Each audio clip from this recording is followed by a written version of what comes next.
खुशबू सिंह और बहुत बहुत स्वागत, बहुत अभिनंदन करती हूँ अपने YouTube चैनल ज्योतिष ज्ञान में। कैसे हैं दोस्तों आप लोग? मेरे कमेंट बॉक्स में जय माता दी, हर हर महादेव जरूर लिखें।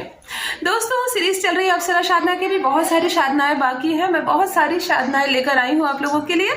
आज लेकर आई हूँ दिव्यांगना अप्सरा साधना। जी हाँ दोस्तों, कहते हैं दिव्यांगना अप्सरा जो है वो सर्वोत्तम है, सबसे अलग है, दिव्य अंगों से विभूषित है, इसीलिए अपना नाम उनको नाम मिला है दिव्यांगना, क्योंकि उनके जो शरीर के अंग है वैसा किसी भी अप्सरा को प्रदान नहीं किया गया है। उमंगों से, रोमांच से भर जाता है वो इंसान जिन्हें दर्शन हो जाए दिव्यांगना के। इतनी खूबसूरत है, जैसे हमारा शरीर मिट्टी से बना हुआ है ना, देखकर भी लगता है कि मिट्टी के बने हम हैं, वैसे ही ये अप्सरा बिल्कुल बर्फ की बनी लगती है। ऐसा लगता है जैसे बर्फ के टुकड़े से बनी हुई है, इतनी खूबसूरत लगती है।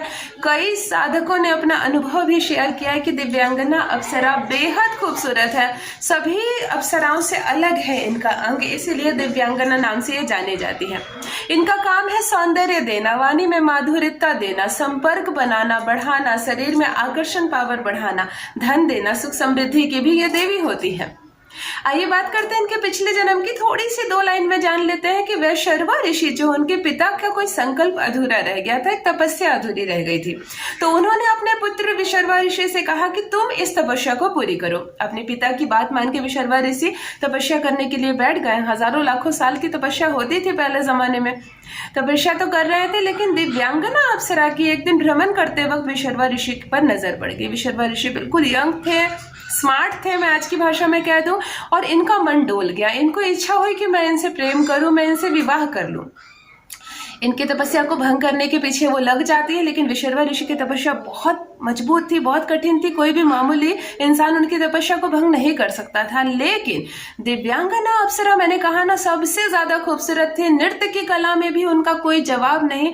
वो नृत्य के माध्यम से, प्रलोभन के माध्यम से, अपनी सुंदरता के माध्यम से विशर्वा ऋषि का तपस्या अंततः भंग कर ही देती है। और विशर्वा ऋषि की नजर जब दिव्यांगना अप्सरा पर पड़ती है तो वो सब भूल जाते हैं, अपने पिता के वचन, संकल्प, तपस्या सब भूल जाते हैं, और वो अप्सरा के बिल्कुल पीछे पागल हो जाते हैं, जिन्हें मैं सामान्य शब्द में कह देती हूँ। लेकिन वो तो भूल जाते हैं तपस्या को, अप्सरा भी भूल जाती है, दोनों मगन हो जाते हैं एक दूसरे में। लेकिन पिता को बड़ा गुस्सा आ जाता है, और जब विशर्वा ऋषि के पिता को ये बात पता चलती है कि मेरे पुत्र की किसी अप्सरा ने ध्यान भंग कर दी है और अपने प्रेम जाल में उसे फंसा लिया है, नृत्य के माध्यम से फंसा लिया है, तो वो उसी वक्त दिव्यांगना अप्सरा को ये श्राप देते हैं कि तुम कभी भी अब अप्सराओं की तरह इंद्रलोक में भ्रमण नहीं कर पाओगी।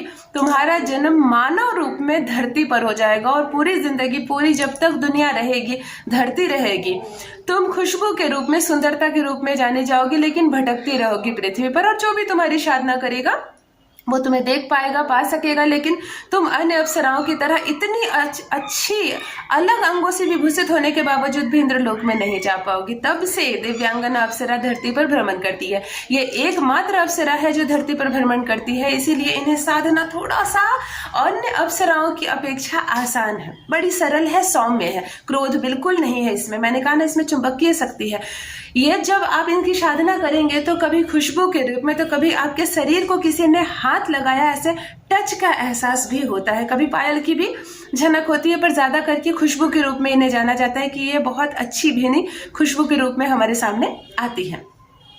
चलिए बात कर लेते हैं फटाफट कि इनकी साधना में सामग्री क्या चाहिए। सिर्फ 2 जरूरी सामग्री चाहिए, वो है दिव्यांगना यंत्र और दिव्यांगना माला। ये आपको ऑनलाइन मिल जाएगी, मैं प्रोवाइड नहीं करती हूँ, बिल्कुल देख समझकर अच्छे से खरीद लीजिए।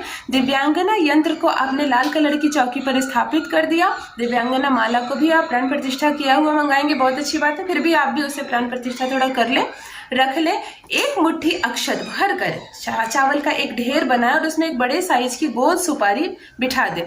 सुपारी पे आप अगर धागा बांध सके, मौली धागा बांध दे, उन्हें भी तिलक लगा ले, बस आपको तैयार है। अपने इष्ट को जप लें। आपको 3 शुक्रवार लगातार इस जप को करना है। मतलब आप समझे, सिर्फ शुक्रवार नहीं करनी है आपको। प्रथम शुक्रवार किसी भी शुक्ल पक्ष के शुक्रवार को शुरू करनी है, और किसी भी मंथ कर सकते हैं, लेकिन मैंने कहा ना कि कोई एक महीना जो सर्व मंगल हो वो है कार्तिक का महीना। कार्तिक के महीने के शुक्रवार को आपने प्रारंभ किया तो शुक्रवार से अगले शुक्रवार और फिर अगले शुक्रवार, मतलब लगातार 3 शुक्रवार आने चाहिए। 15 दिनों की यह तपस्या है।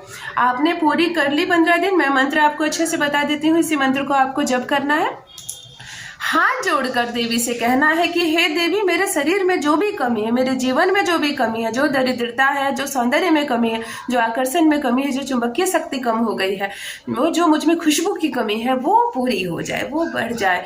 आप में सौंदर्य बढ़ेगा, आकर्षण बढ़ेगा, तेज बढ़ेगा और आप सामर्थ्य हो जाएंगे हर चीज में। आपको हल्की खुशबू आएगी इन 15 दिनों के अंदर। कभी भी आप मुड़कर ना देखें, ज्यादा सवाल जवाब ना करें, समझ जाइए अप्सरा आपके नजदीक है, आसपास है। कई लोगों को सपने में भी दर्शन देती है ये देवी, तो सपने में भी दर्शन होंगे आपको, खुशबू का भी एहसास होगा, कभी कभी पायल की रुंझन भी होगी। तो इस जप को जरूर करें। मैं मंत्र आपको बता देती हूँ। मंत्र है ओम ह्रीं दिव्यांगना, बास माने ह्रीं फट। मैं डिस्क्रिप्शन बॉक्स में साफ साफ इस मंत्र को लिख दूंगी। बिल्कुल जप कीजिए, कोई खतरनाक नहीं है, कोई जान का खतरा नहीं। कई लोग तो कहते हैं जान चली जाएगी किसी की गलती से। किसी भी अप्सरा साधना में ऐसी जान जाने वाली बात नहीं होती। हाँ, कोई कुछ साधनाएं बहुत खतरनाक होती है। अगर ऐसी कोई साधना मैं बताऊंगी तो मैं पहले ही आपको बोल दूंगी कि हाथ जोड़कर कहती हूँ ये साधना ना करें, सीखिए, समझिए, करिए मत। लेकिन दिव्यांगना अप्सरा साधना बिल्कुल कर सकते हैं। महिला भी कर सकती है, पुरुष भी कर सकते हैं। बिल्कुल जान वान नहीं जाएगी। मिथ्या बातों पर ध्यान ना दे। अप्सराएं जो होती हैं, यक्षिणियां जो होती हैं, नाग कन्याएं होती है, ये सब सौम्य प्रवृत्ति की होती है, देवी होती है, राक्षस नहीं होती है। ये हमारी जान नहीं लेती।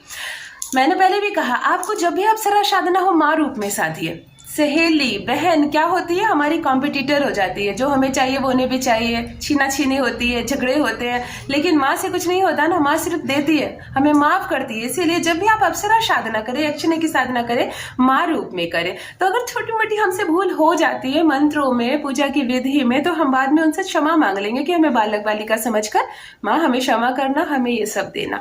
तो बिल्कुल आप ये साधना कीजिए, कुछ नहीं होगा। और बहुत अच्छी साधना है, बहुत सौम्य है दिव्यांगना अप्सरा साधना। और अगर दर्शन हो गए आपको, आप इतने खुशकिस्मत हुए, तो आंखें खुले की खुली रह जाएगी। इतने दिव्य रूपों से सुशोभित है ये अप्सरा कि इनके रूप को आप अपनी इन 2 आंखों में भर नहीं पाएंगे। ईश्वर करे आप सभी साधकों की इच्छा संपूर्ण हो, साधना पूर्ण हो, कोई चूक आपसे ना हो, और भगवान की, यक्षिणियों की, अप्सराओं की भर भर के कृपा आप लोगों पर बरसे। बस दोस्तों, आज के लिए इतना ही। रखिए अपना ख्याल, अपनों का ख्याल। अप्सरा साधना कीजिए, कोई डरने की बात नहीं है। बस सावधानी से संकल्प लेके और अपने सुरक्षा कवच बनाते हुए। बस दोस्तों, बाय बाय, नमस्कार, बहुत बहुत धन्यवाद।